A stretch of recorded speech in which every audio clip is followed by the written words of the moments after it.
Jefri एप्स्टिनको नाम सुन्ने बित्तिकै शक्ति, पैसा अनि स्क्यान्डलको एउटा निकै जटिल तस्बिर दिमागमा आउँछ। हो, एकदमै। तर सन् 2026मा सार्वजनिक भएको एप्स्टिन फाइल्सले उनको त्यो सञ्जालको एउटा भनौँ न अनौठो र कसैले नसोचेको सम्बन्ध नेपालसँग पनि रहेको देखाएको छ। हो नि। आजको हाम्रो छलफलको उद्देश्य नै यही हो।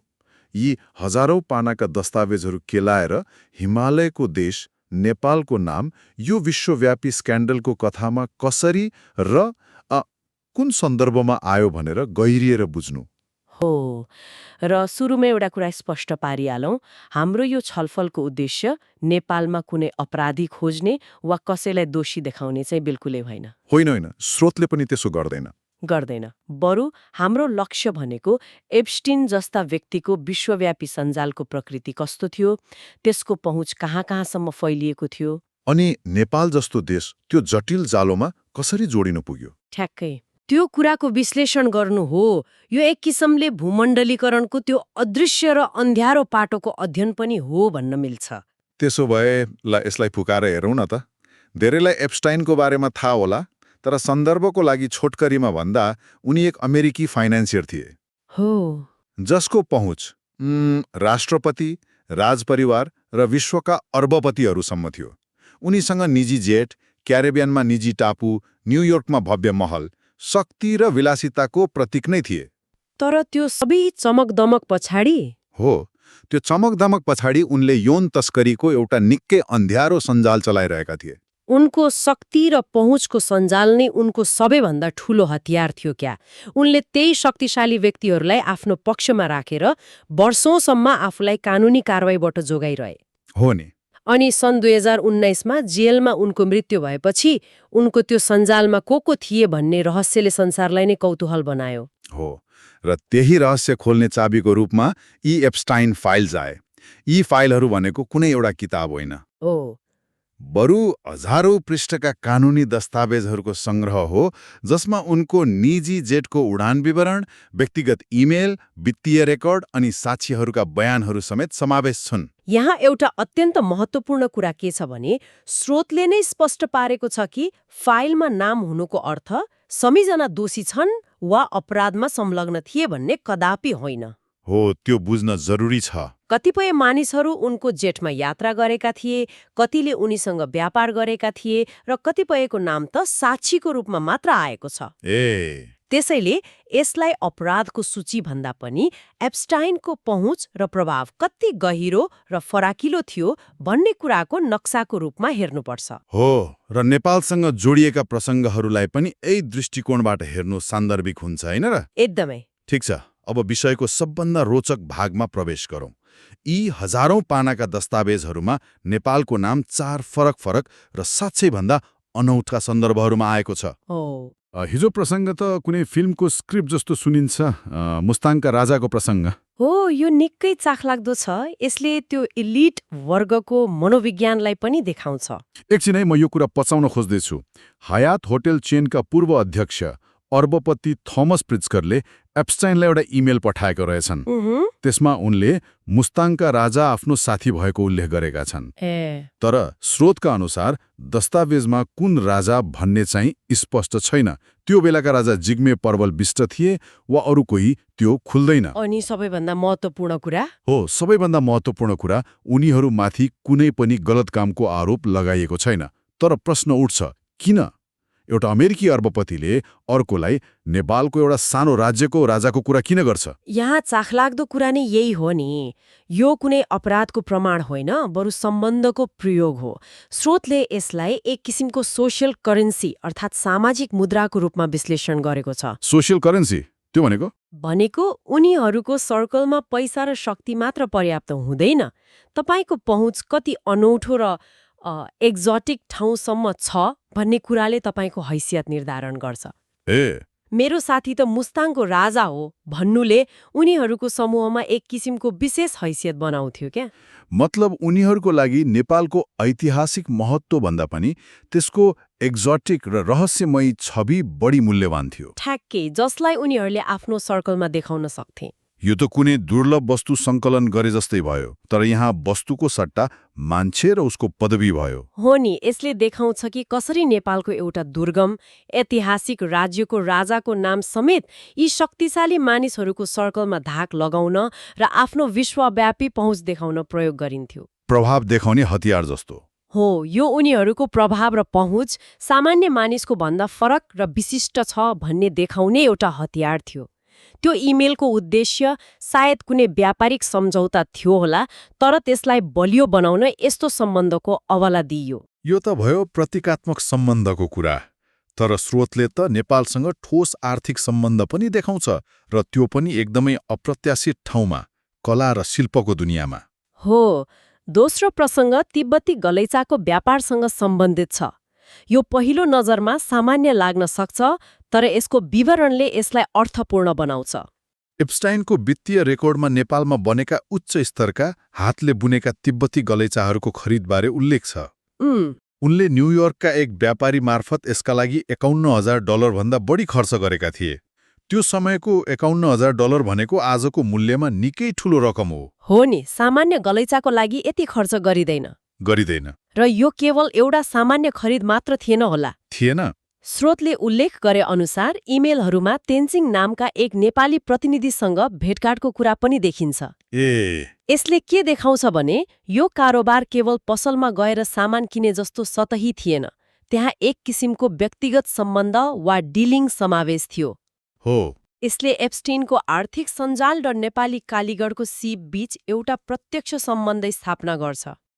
एउटा कुख्यात फाइनान्सियरको न्युयोर्कस्थित भव्य महलको भुइँमा नेपाली कालीगढले महिनौं लगाएर बुनेको गलैँचा हुनु, यो संयोजन आफैमा अनौठो छ।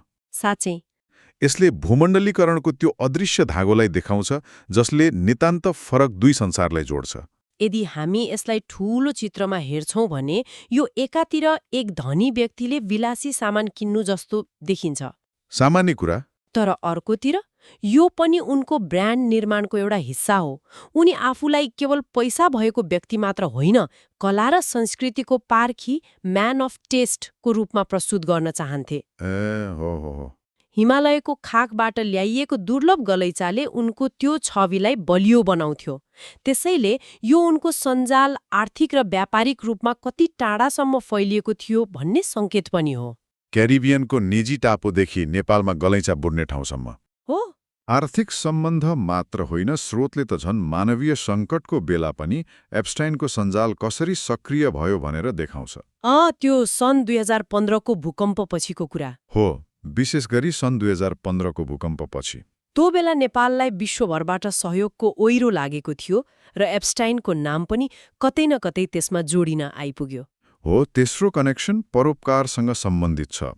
स्रोतका अनुसार चेक मोडल पेट्रा नेम्कोभा, जो ह्याप्पी हार्ट्स फन्ड नामक संस्था चलाउँथिन्, उनले नुवाकोट र सिन्धुपाल्चोकमा भूकम्पले भत्काएका विद्यालयहरू पुनर्निर्माण गर्न एप्स्टाइनसँग आर्थिक सहयोग मागेकी थिइन्। र केही सहयोग भएको पनि देखिन्छ, होइन र? देखिन्छ।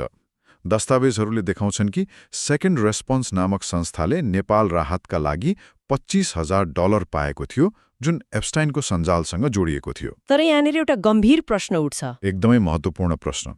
के यो साँच्चै परोपकार थियो वा आफ्नो प्रतिष्ठा चम्काउने माध्यम? स्रोतले नै उनको नियत विशुद्ध परोपकारी थियो भन्नेमा कुनै प्रमाण नभएको उल्लेख गरेको छ।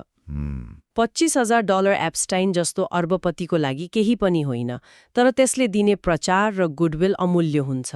हो, विवादित व्यक्तिहरूले आफ्नो छवि सुधार्न र नयाँ क्षेत्रमा पहुँच बनाउन परोपकारलाई हतियारको रूपमा प्रयोग गर्ने यो एउटा क्लासिक रणनीति हो नि। एउटा विपत्तिमा सहयोग गरेर उनीहरू आफूलाई एक उदारो र दयालु व्यक्तिको रूपमा प्रस्तुत गर्न खोज्छन्। हो, जसले उनीहरूको अन्य अन्ध्यारो गतिविधिहरूबाट ध्यान हटाउन मद्दत गर्छ। यो एक किसिमको इमेज लन्ड्रिङ जस्तै भयो। ठ्याक्कै। यसले उनीहरूलाई पेट्रा नेम्कोभा जस्ता चर्चित व्यक्तिहरूको सर्कलमा प्रवेश गराउँछ, उनीहरूको सञ्जाललाई अझ फराकिलो बनाउँछ। अनि वैधता पनि दिन्छ। उनीहरूको अपराधमाथि एक किसिमको वैधताको पर्दा लगाइदिन्छ। हेर्नुहोस्, म त नेपालको भूकम्प पीडितलाई सहयोग गर्ने मान्छे हुँ भनेर देखाउने अवसर सृजना हुन्छ। त्यसैले यो दानको पछाडिको उद्देश्यमाथि प्रश्न उठाउनु स्वाभाविक हो। र अब चौथो र अन्तिम कनेक्सन, यो त झनै अनौठो छ र यसले अघिका सबै कुरालाई एउटा सानो घटनामा समेट्छ जस्तो लाग्छ मलाई। त्यो इमेल प्रसङ्ग होइन? हो, एउटा इमेल प्रसङ्ग जहाँ एप्स्टाइनसँग जागिर माग्ने एक व्यक्तिले आफ्नो बायोडाटामा आफूले नेपाल मेडिकल एसोसिएसनलाई $10,000 दान दिएको दावी गरेका थिए। हो, यो घटनाले समग्र विषयलाई सानो स्तरमा तर निकै स्पष्ट रूपमा प्रस्ताउँछ।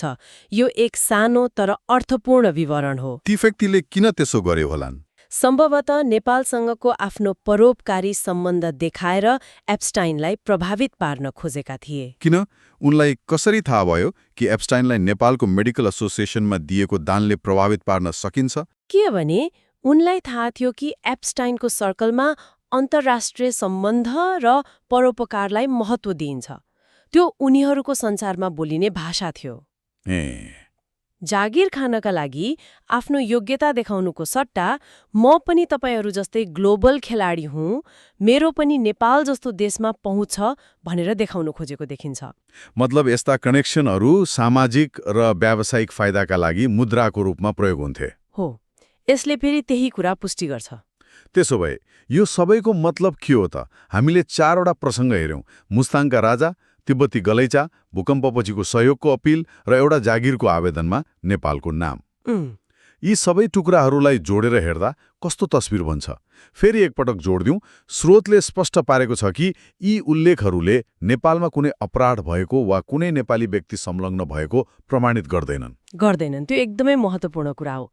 तर यसले केही गहिरो कुराहरू सिकाउँछ। स्रोतले 2 मुख्य निष्कर्ष निकालेको छ। के हुन् ती? पहिलो, एप्स्टाइन र उनको सर्कलले परोपकार र विदेशी उच्चवर्गसँगको सम्बन्धलाई आफूलाई एक विश्वव्यापी शक्तिको रूपमा स्थापित गर्ने हतियार बनायो। हो, नेपालसँगको सम्बन्ध, चाहे त्यो मुस्ताङका राजासँगको काल्पनिक मित्रता होस्, महँगो गलैचाको खरिद होस् वा सानो परोपकारी दान, यी सबै उनले आफ्नो पहुँच र प्रभाव देखाउन प्रयोग गरे। यो उनको ब्रान्डको हिस्सा थियो, एक रहस्यमयी विश्वव्यापी पहुँच भएको व्यक्तिको ब्रान्ड। ठ्याक्कै। एप्स्टाइनले आफ्नो ब्रान्ड बनाउन नेपाल जस्ता देशको नाम प्रयोग गरे भन्ने कुरा त डरलाग्दो रहेछ। तर यसले नेपालको लागि चाहिँ के अर्थ राख्छ? कि हामी उनीहरूको खेलमा एउटा सानो मोहरा मात्र थियो? एक अर्थमा हो, र यही नै दोस्रो निष्कर्ष हो। यसले के देखाउँछ भने नेपाल जस्तो सानो देश पनि विश्वका कुख्यात व्यक्तिको पहुँचबाट अछुतो थिएन। हामी सोच्छौं नि, यस्ता ठूला विश्वव्यापी स्क्यान्डलहरू हामीभन्दा धेरै टाढा छन्, न्युयोर्क र लन्डनका कुरा हुन् भनेर। हो, तर यी दस्तावेजले देखाउँछन् कि त्यस्तो होइन। विलासी गलैचाको व्यापारदेखि शाही मित्रताको गफसम्म र भूकम्प राहतको नाममा समेत उनको सञ्जाल जताततै फैलिएको थियो। र नेपाल पनि त्यसको परिधिमा कुनै न कुनै रूपमा परेको थियो। हो, यसले भूमण्डलीकरणको त्यो अदृश्य जालोलाई देखाउँछ जसले हामी सबैलाई एकअर्कासँग जोडेको छ, चाहे त्यो राम्रोको लागि होस् वा नराम्रोको लागि। साँच्चै सोच्न बाध्य बनाउने कुरा हो। एउटा विश्वव्यापी यौन तस्करीको स्क्यान्डलको अनुसन्धान गर्दै जाँदा मुस्ताङको शाही परिवार, नेपाली गलैचा र भूकम्पपछिको राहत जस्ता विषयहरूमा ठोकिनु आफैमा अनौठो र केही हदसम्म डरलाग्दो पनि छ। हो नि। यसले देखाउँछ कि शक्तिको खेल कति जटिल, बहुआयामिक र अप्रत्याशित ठाउँहरूमा खेलिन्छ।